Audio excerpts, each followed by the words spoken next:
welcome back to our channel. If you are watching this channel, you like getting inspired by new things. Guess what? I also like it. Therefore, we have decided to pack our bags and go to the south. And this time we are not in Germany, we are in Italy.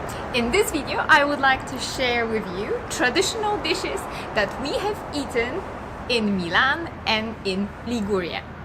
Oh dears, Italy is so much more than pizza, carbonara, delicious coffee with wonderful sweet pastries and warm sandwiches. We have discovered there many foods and we have taken home many recipes. And this time I'm not gonna start with the obvious. I'm gonna start with something that surprised me a lot. And this is a dish that consists of filled Italian pasta called Pansoti, which is served with Ligurian walnut sauce. From what I understood, Pansoti can have a different shape.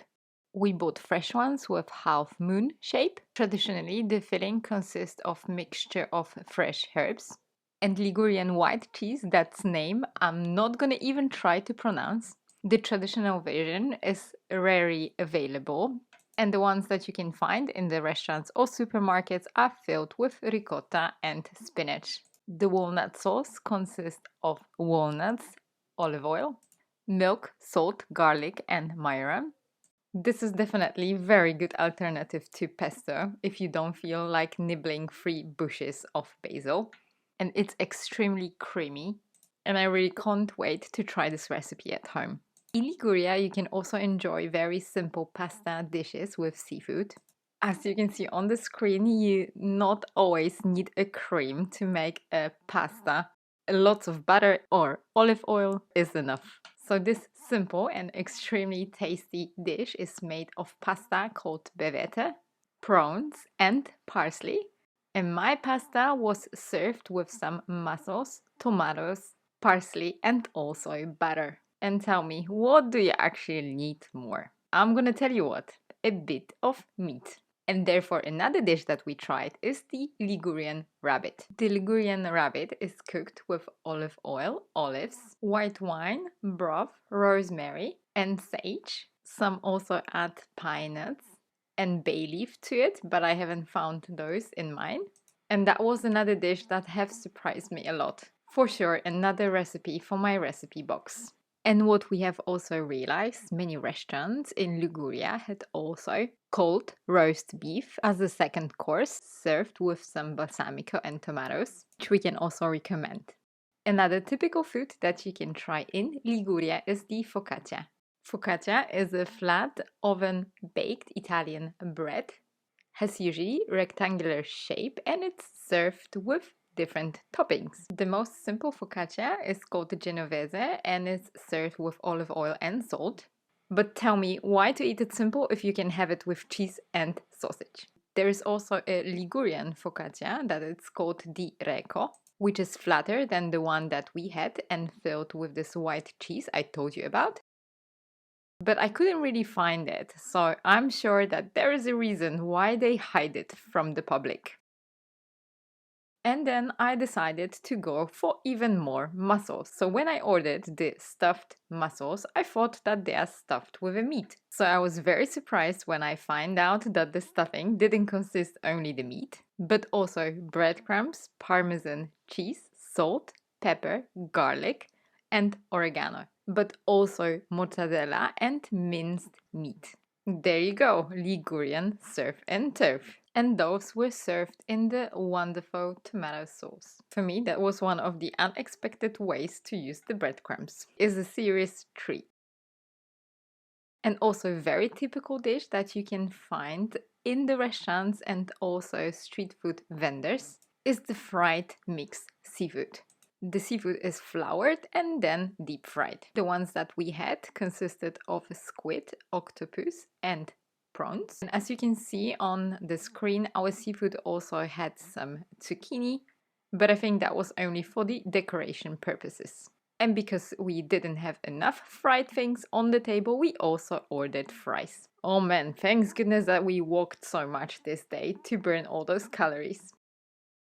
And now let's not forget the obvious. One of the most typical dishes from Liguria is for sure Pesto Genovese.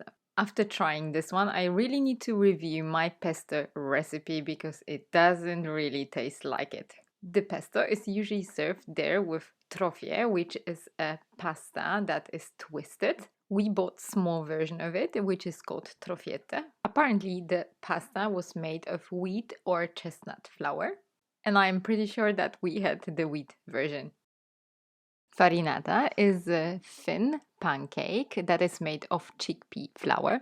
The origin of this dish is unknown, but apparently a group of Roman soldiers roasted chickpea flour on a shield. I think that was the most healthy thing that I had on this journey. And on the way to Liguria, we also stopped for one meal in Milan. And guess what we had? Risotto alla Milanese. This dish dates back to medieval times, and that time it was also called yellow rice or rice and saffron. The traditional ingredients of this dish are broth, onion, saffron, salt, cheese like grana padano, butter, ox or beef marrow, and fat from the beef roast. Risotto alla Milanese can also be served with Ossobuco, which is also a dish from the Lombard cuisine and is cross-cut veal shank that is braised with vegetables, white wine, and broth. Usually it is served either with this rice or also polenta. The dish can include tomatoes, carrots, celery, and onions. Also, gremolata is optional, and gremolata is a green sauce that is made of chopped parsley, lemon zest, and garlic. As you can see on the screen, the meat was extremely soft, and I would seriously, truly recommend that dish to anyone that wants to try a Lombard cuisine.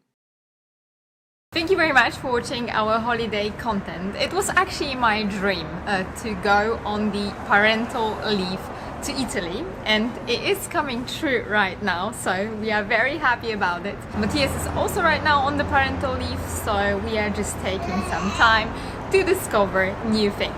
Thank you very much also for your condolences. 2 weeks ago, actually, Matthias's grandma passed away. She definitely made the best rouladen, cheesecake, and small peach tarts. So now we need to make sure that we keep those traditional recipes in our recipe box to remember her and her wonderful food. Next week there will be additional video from Italy, so please stay tuned for that. I wish you all a lovely week, stay safe and healthy, and I see you on my next one. Bye!